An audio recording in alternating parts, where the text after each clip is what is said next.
Olá pessoal, meu nome é Leandro Cirilo e você está no canal Por que não o Everest? E o livro de hoje é de Carol Dweck, Mindset, a nova psicologia do sucesso. Capítulo 3, a verdade sobre aptidão e realização.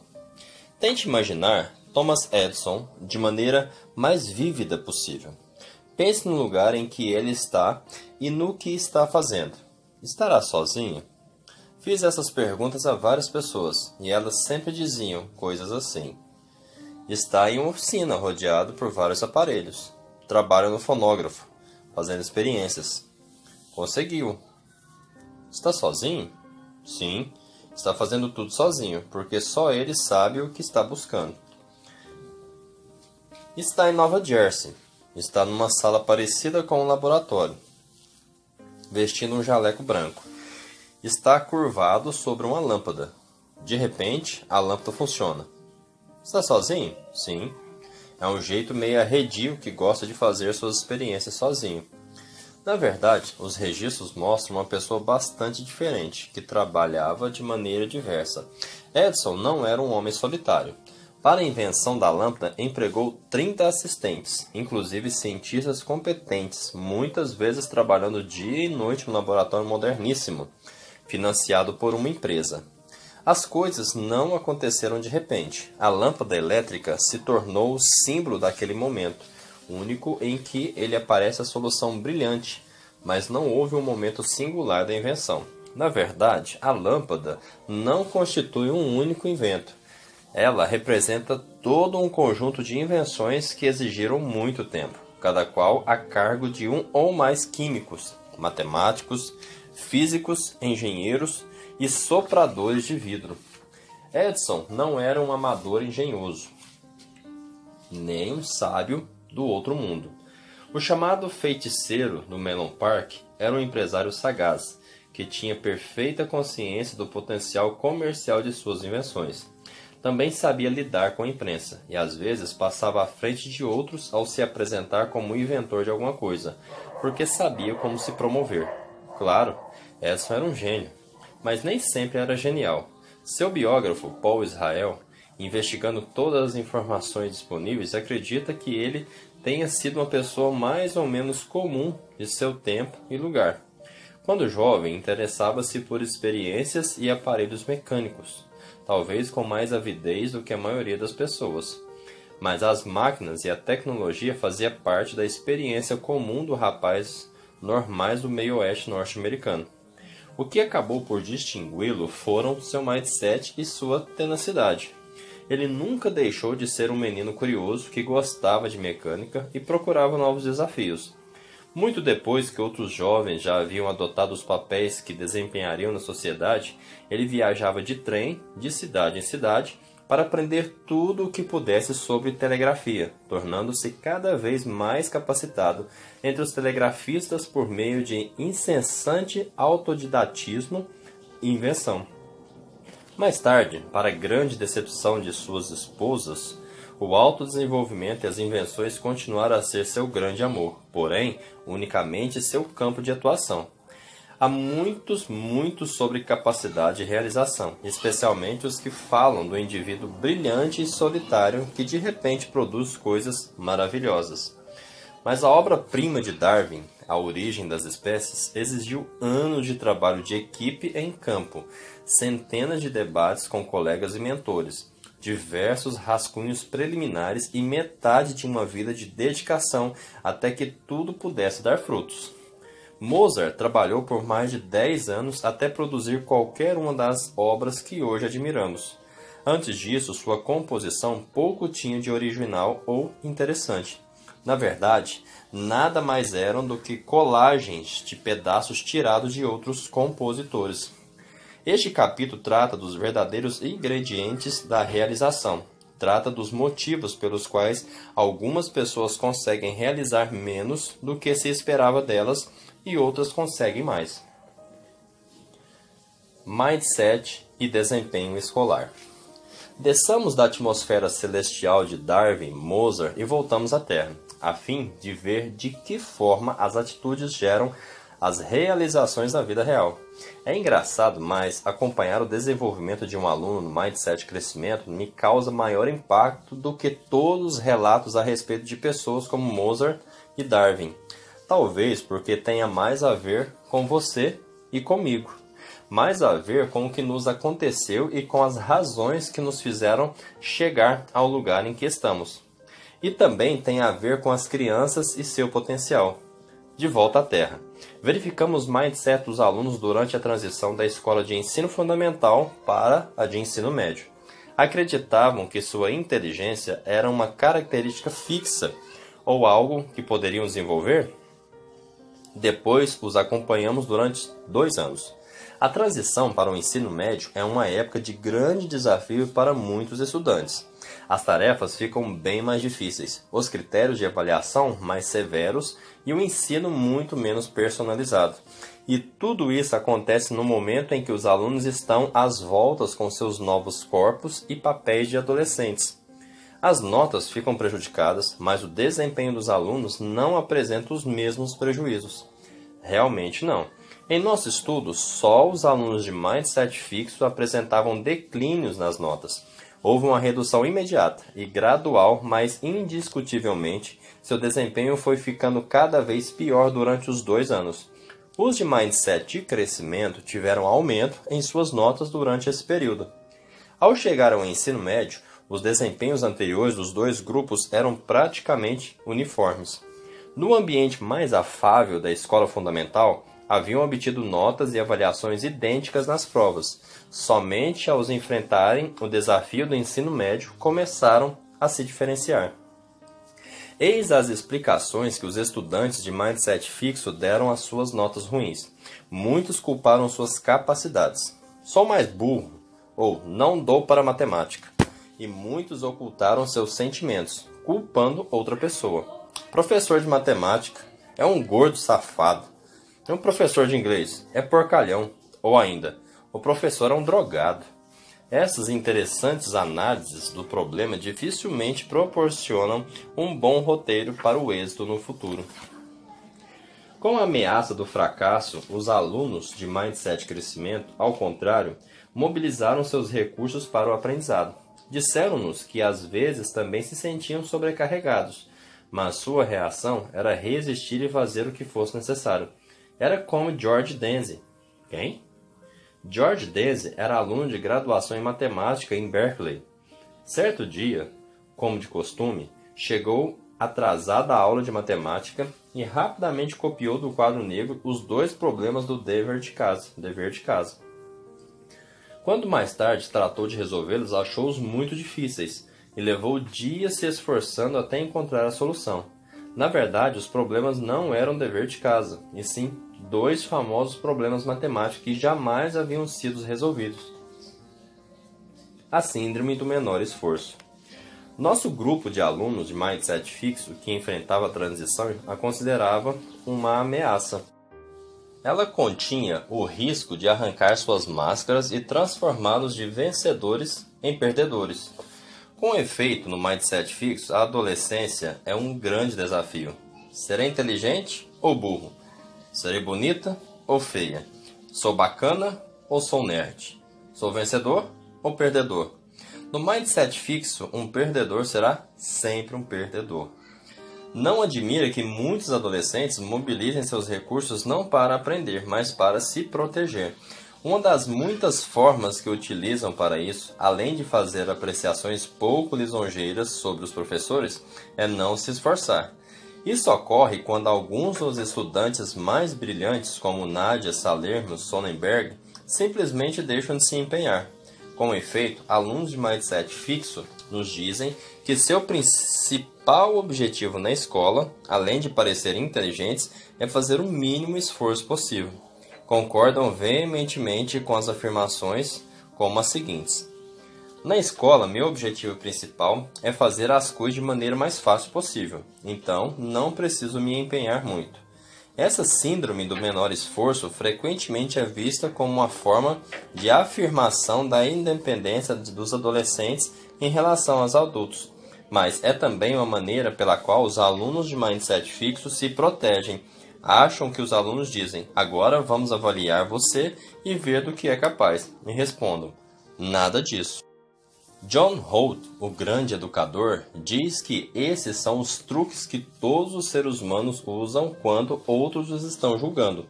O pior aluno que já tivemos fora da casa de aula era uma pessoa tão madura, inteligente e interessante quanto qualquer outro em toda a escola.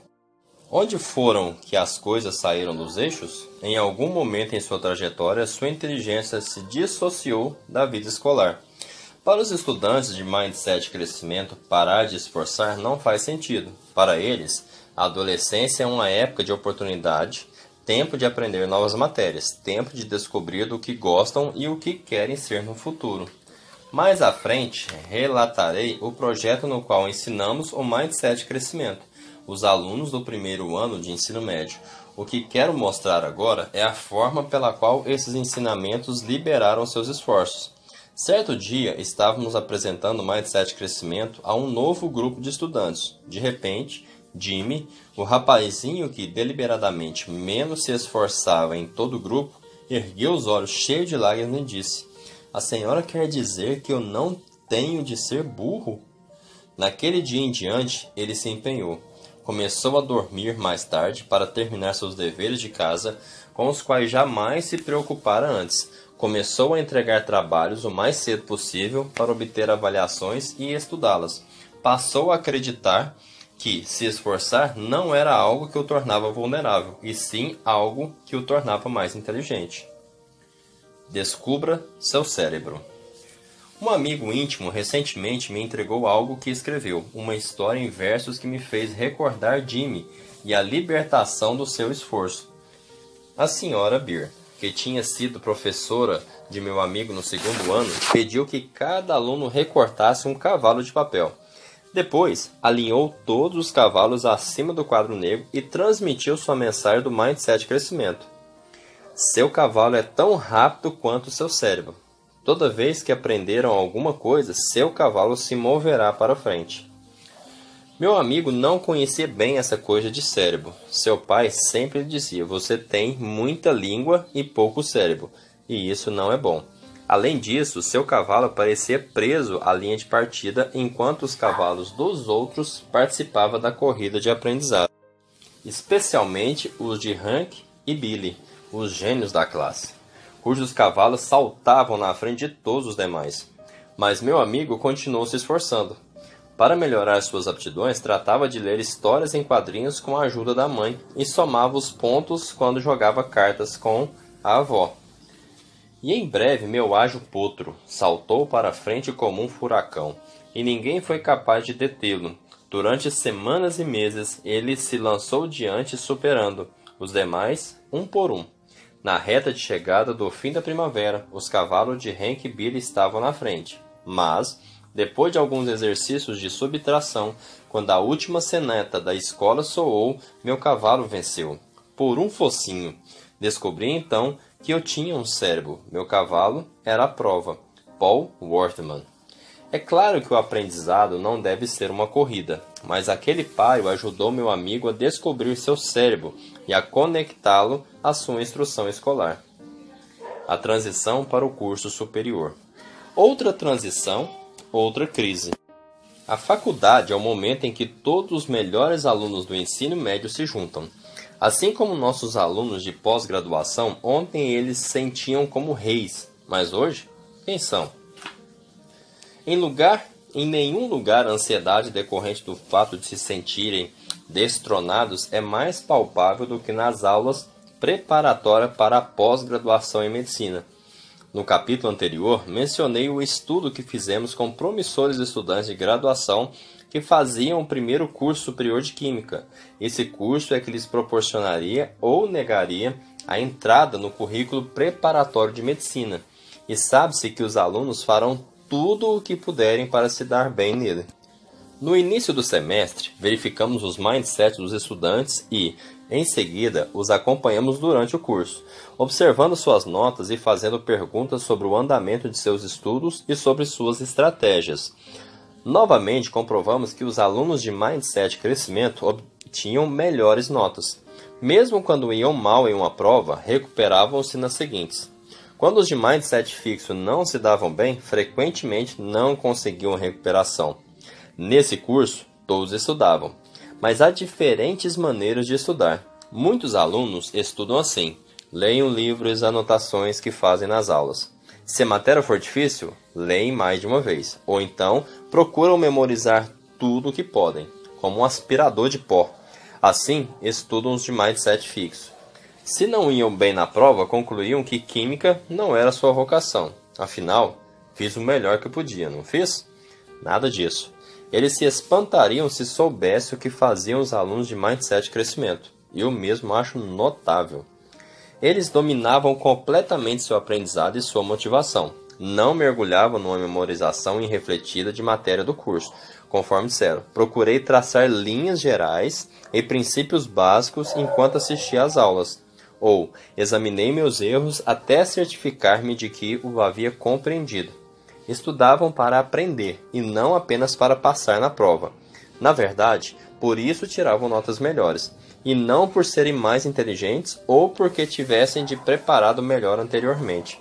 Em vez de perder a motivação quando a aula ficava muito chata ou difícil, diziam: conservei meu interesse pela matéria.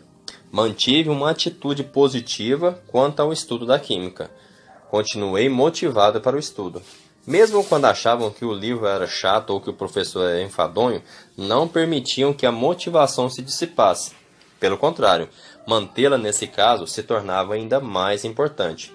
Recebi um e-mail de uma das minhas alunas de graduação pouco depois de lhe haver ensinado o Mindset Crescimento. Eis a forma pela qual ela estudava anteriormente. Quando enfrentava um tema realmente difícil, eu procurava ler os textos repetidas vezes. Depois de aprender o Mindset Crescimento, ela começou a utilizar estratégias melhores que davam certo.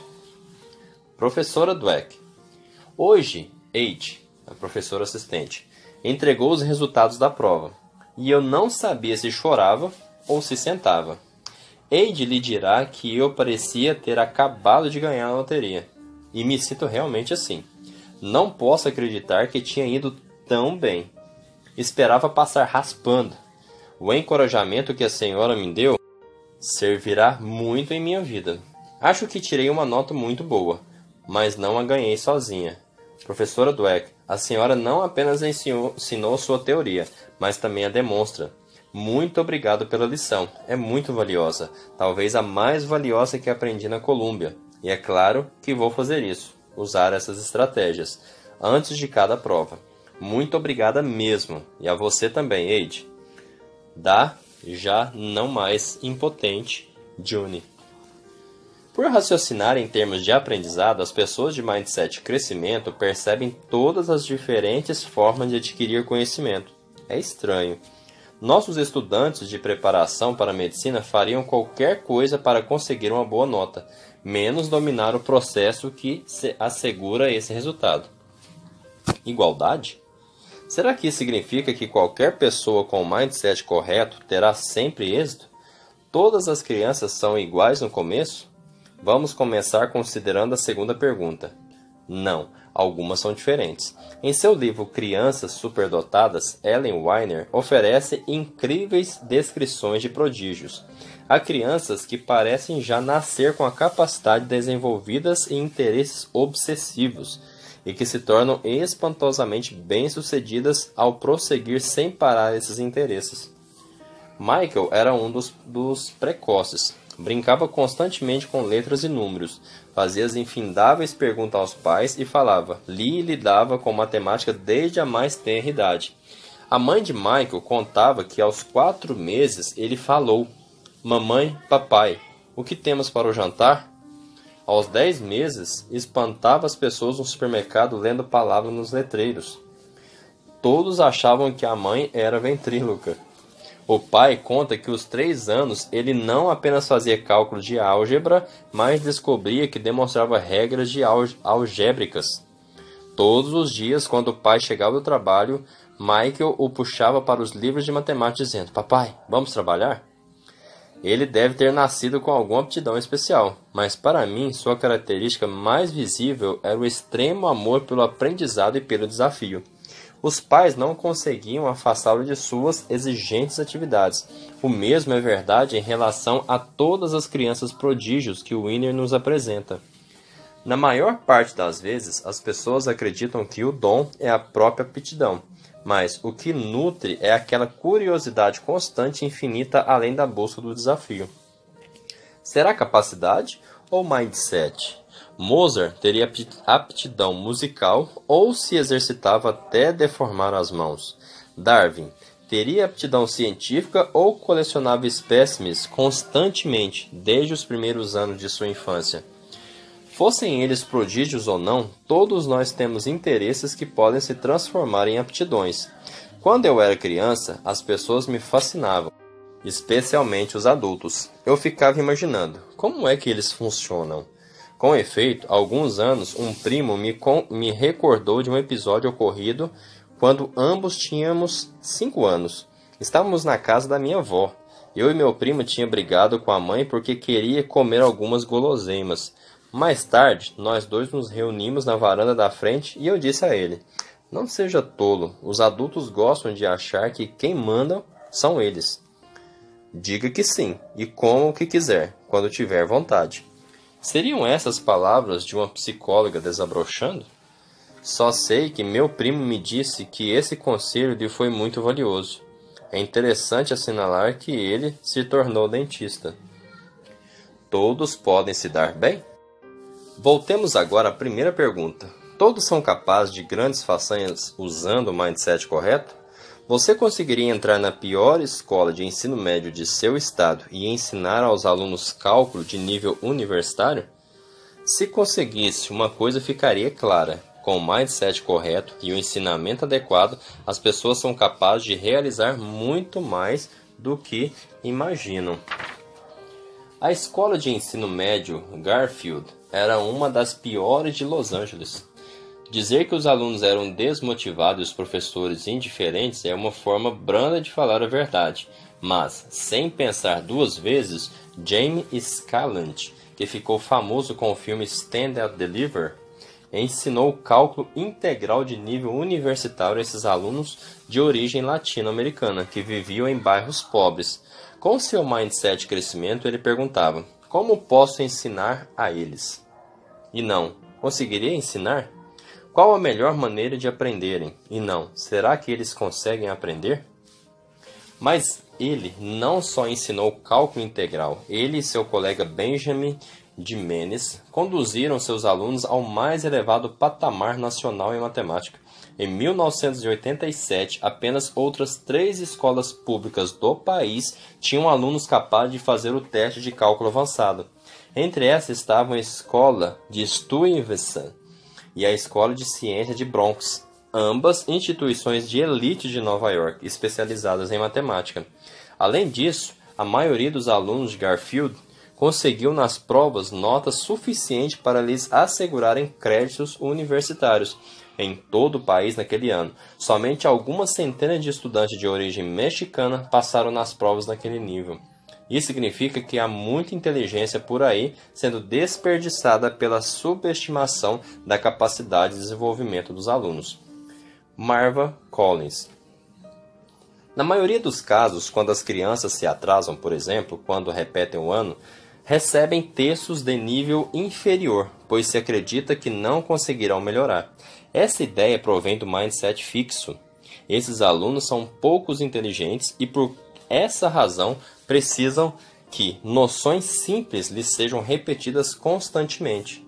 Bem, os resultados são deprimentes. Os alunos repetem um ano sem aprender mais do que já sabiam antes. Em vez disso, Marva Collins passou a tratar como gênios os estudantes dos bairros pobres de Chicago, que haviam repetido o ano nas escolas públicas. Muitos haviam sido rotulados como com problemas de aprendizado, retardados ou emocionalmente perturbados. Praticamente todos eram apáticos, não havia brilho em seus olhos nem esperança nos rostos. A classe de Collins, no segundo ano da escola pública, começou com o mais baixo nível de leitura. Em junho, os alunos chegaram ao nível de quinto ano, estudando Aristóteles, Esopo, Tolstói, Shakespeare, Poe, Freud e Dixon, à medida que progrediam. Mais tarde, quando ela inaugurou a própria escola, o colunista Zen Smith, de Chicago Sun-Times, a visitou. Viu criança de 4 anos escrevendo frases como "vá ao médico", e Esopo escreveu fábulas, e falando de ditongos e sinais diacríticos. Observou alunos da segunda série recitando trechos de Shakespeare, Longfellow e Kipling. Pouco antes, visitaram uma escola em um subúrbio rico, na qual os alunos nunca tinham ouvido falar de Shakespeare. Ora bolas, disse um dos alunos de Collins. Você está dizendo que esses meninos da escola rica não sabem que Shakespeare nasceu em 1564 e morreu em 1616?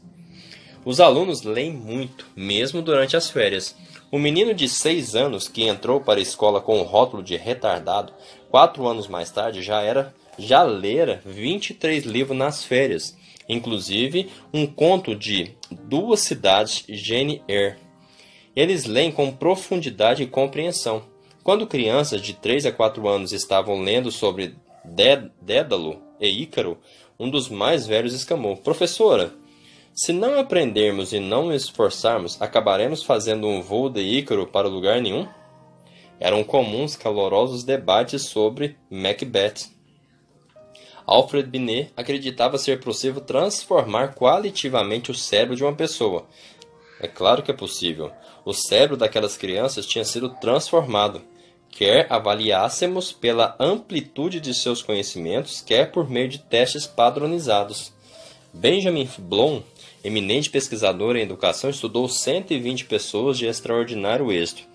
Eram pianistas de concerto, escultores, nadadores olímpicos, tenistas de categoria mundial, matemáticos e neurologistas pesquisadores. A maior parte não havia demonstrado qualidades excepcionais na infância e não exibir evidentes talentos antes que passasse a se dedicar com energia aos estudos. Mesmo no início da adolescência, em geral, não era possível prever seus êxitos futuros, tomando por base as qualidades que demonstravam naquela fase. Mas a persistência, motivação e dedicação junto com o apoio de que dispunham foi o que levou ao topo. Bloom conclui dessa forma: depois de 40 anos de pesquisas intensas sobre aproveitamento escolar nos Estados Unidos e no exterior, minha principal conclusão é a seguinte: o que qualquer pessoa no mundo é capaz de aprender, quase todos também serão capazes, desde que disponham das condições anteriores e atuais adequadas para o aprendizado. Ele não inclui os 2 ou 3% de crianças com graves deficiências, nem os 1 ou 2% dos que situam na outra extremidade, em que estão os meninos como Michael. Todos os demais entram em seu cálculo. Níveis de aptidão e acompanhamento. Mas não haverá um motivo para a diferenciação dos alunos por níveis de aptidão? Suas notas nas provas e suas realizações anteriores já não demonstram qual é a sua aptidão? Lembremos-nos de que esses indicadores nos dizem em que ponto está um aluno, mas não aonde poderá chegar. Falk Weiberg, pesquisador alemão, estudou professores de ensino fundamental de mindset diversos, alguns deles com mindset fixo. Achavam que os alunos que viam em suas aulas com níveis diversos de aproveitamento eram profundo e permanentemente diferentes. Segundo minha experiência, o aproveitamento dos alunos permanece mais ou menos constante durante o período de um ano. Se eu souber a diferença dos alunos, sou capaz de prever com bastante precisão sua carreira escolar. Como professor, não exerço influência sobre a capacidade intelectual dos alunos. Assim como a senhora Wilson, minha professora do 6º ano, esses professores pregavam e praticavam o mindset fixo. Em suas aulas, os alunos que começavam o ano no grupo de alta capacidade terminavam o ano nesse nível. E os que começavam no ano no grupo de menor capacidade, ali permaneciam. Mas alguns professores pregavam e praticavam o mindset crescimento. Concentravam-se na ideia de que todas as crianças seriam capazes de desenvolver suas aptidões, e em suas aulas acontecia uma coisa estranha. O fato de começarem no grupo de alta ou baixa capacidade não tinha relevância para o desempenho dos alunos. Todos terminavam o ano em nível elevado. Observar esses resultados é uma experiência poderosa. A diferença entre os grupos simplesmente haviam desaparecido sob a orientação de professores que ensinavam com o objetivo de aperfeiçoar, pois esses professores haviam encontrado uma forma de chegar aos alunos de baixa capacidade. A maneira pela qual os professores podem pôr em prática o Mindset de Crescimento é matéria de outro capítulo, mas eis uma visão preliminar do que fez Marva Collins, a famosa professora. No primeiro dia de aula, ela se aproximou de Fred, aluno reprovado do segundo ano, que já não queria mais nada com a escola. "Vamos, meu querido", disse ela, segurando o rosto dele entre as mãos. "Temos de trabalhar. Não se pode simplesmente ficar sentado e aprender sozinho. Prometo, você vai fazer e vai produzir. Não vou deixar que você fracasse." Resumo. O mindset fixo limita as realizações. Enche a mente das pessoas com pensamentos perturbadores, torna desagradável o esforço e leva a estratégias de aprendizado inferiores. Mais do que isso, transforma as outras pessoas em juízes, em vez de aliados. Quer estejamos falando de Darwin, quer de universitários, as realizações importantes exigem grande concentração, esforço total e um baú cheio de estratégias, e também aliados com o aprendizado. Isso é o que o Mindset de Crescimento nos dá, e por isso permite que nossas capacidades se desenvolvam e frutifiquem. Aptidão artística é um dom? Apesar da crença geral de que a inteligência é inata e não construída, não é difícil imaginar, se realmente pensarmos no assunto, que as pessoas sejam capazes de desenvolver suas aptidões intelectuais. O intelecto tem muitas facetas. É impossível desenvolver habilidades verbais, matemáticas, científicas ou pensamento lógico e assim por diante. Mas, quando se trata de aptidão artística, parece mais um dom divino. Por exemplo, algumas pessoas parecem ser naturalmente capazes de desenhar bem, outras não. Até mesmo eu acreditava nisso. Enquanto alguns de meus amigos sem qualquer aprendizado davam a impressão de não fazer esforço para desenhar divinamente, minha capacidade nesse campo cessou na escola fundamental. Por mais que tentasse, o resultado era sempre primário e desanimador. Possuo outras habilidades artísticas. Sou boa projetista. Sou ótima com as cores e tenho um sentido sutil de composição. Além disso, tenho boa coordenação entre os olhos e as mãos. Por que não era capaz de desenhar? Certamente porque me faltava o dom. Devo confessar que isso me preocupava muito. Afinal de contas, quando você precisa desenhar? Descobri isso certa noite, num jantar oferecido por um homem fascinante. Era um senhor idoso, um psiquiatra, que escapara do Holocausto. Aos 10 anos de idade, na Tchecoslováquia, voltou certo dia da escola com o irmão e viu que os pais haviam desaparecido. Tinham sido levados. Sabendo que um tio morava na Inglaterra, os dois meninos foram a pé até Londres e o encontraram. Poucos anos depois, mentindo a respeito da idade, meu anfitrião se alistou na Força Aérea Britânica durante a guerra. Foi ferido e casou-se com a enfermeira. Entrou para a escola de medicina e desenvolveu uma próspera carreira nos Estados Unidos. Ao longo dos anos, ele se interessou muito por corujas. Achava que essas aves possuíam características que ele admirava e gostava de pensar em si próprio como semelhante a elas. Além das muitas estatuetas de corujas em sua casa, tinha também um livro no qual pedia a seus convidados que deixasse o desenho de uma coruja e escrevesse alguma coisa para ele. Ao entender-se o livro e explicar sua importância, senti-me honrada e horrorizada. Principalmente horrorizada. Ainda mais pelo fato de que minha criação não ficaria enterrada em algum lugar no meio do livro, mas adornaria a última página. Não descreverei a intensidade de meu desconforto ou a má qualidade de minha obra de arte, mas ambas as coisas eram dolorosamente evidentes.